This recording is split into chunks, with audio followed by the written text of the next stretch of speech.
or the future. As far as the Security Council reform is concerned, I believe we all agree that it is essential to increase the meaningful participation of underrepresented nations. Nearly a third of UN member states have never sat on the Security Council. In addition, the enlargement of the Security Council must include both non-permanent and permanent members.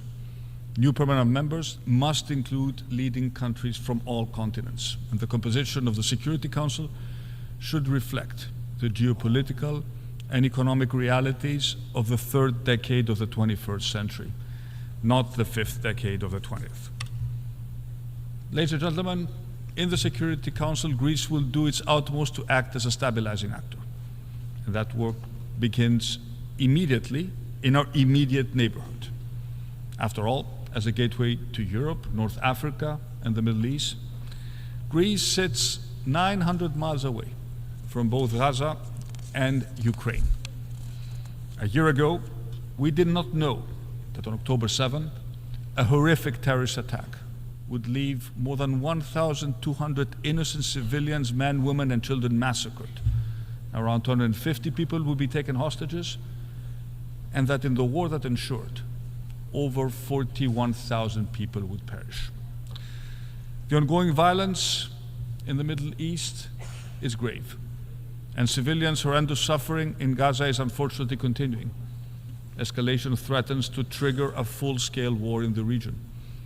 And Greece calls on all parties, including Iran and those it has influence over, to back away from perpetuating the current destructive cycle of violence, to lower tensions and engage constructively in the pursuit of meaningful de-escalation.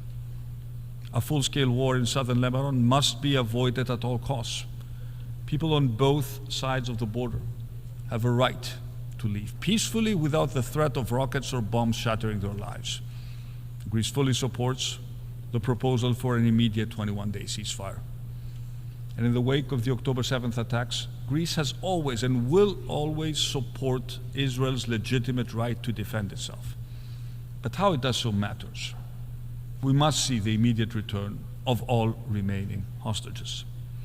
There must be an immediate ceasefire in Gaza. The humanitarian catastrophe there cannot go on. Safe access to food, water, shelter, clothing, and medicines throughout the territory must be ensured, and international humanitarian law must be respected. However remote, however impossible it may seem today, Israelis and Palestinians must be given the chance to live side by side in peace and security, and there is no other way than to make the two-state solution a reality. There's an absolute need to give the Palestinians hope for the future. This is a sine qua non for peace, stability, and security in the region, including, let me repeat, including the long-term security of Israel. And building a fully functioning and sovereign Palestinian state will take concerted efforts by all sides involved, the actors in the wider region, but of course, the international community as a whole. But there is no other option to bring about lasting peace in this turbulent part of the world. Ladies and gentlemen, a year ago, we were already in the second year of Russia's illegal war in Ukraine. And since February 2022, Russia has brought violence, misery, and destruction back to the European continent. Tens of thousands have been killed. Millions have been displaced from their homes. The impact on civilian infrastructure and people's lives and livelihoods is colossal. We stand in solidarity with the Ukrainian people, who are fighting for their freedom and independence, and for the territorial integrity and sovereignty of their country.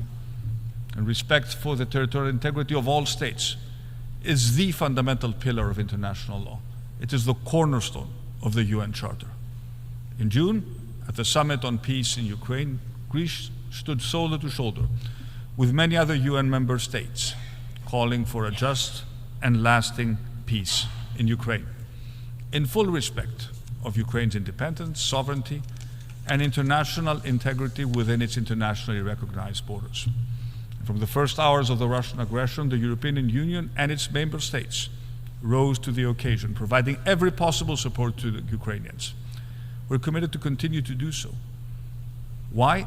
The answer is simple. The war in Ukraine is not simply another local or a regional European conflict.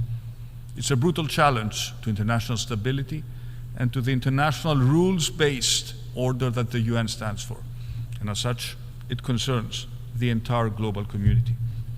Needless to also recall the very concrete impact this war has had on international food security, affecting economies and basic needs of populations around the world, especially in Africa. Ladies and gentlemen, Greece has been placed by geography in a complicated neighborhood. And I have repeatedly spoken from this stand on the difficult and at times tense relationship with neighboring Turkey. Over the past year, I have met President Erdogan 6 times, including our recent meeting on the sidelines of this assembly, a couple of days ago.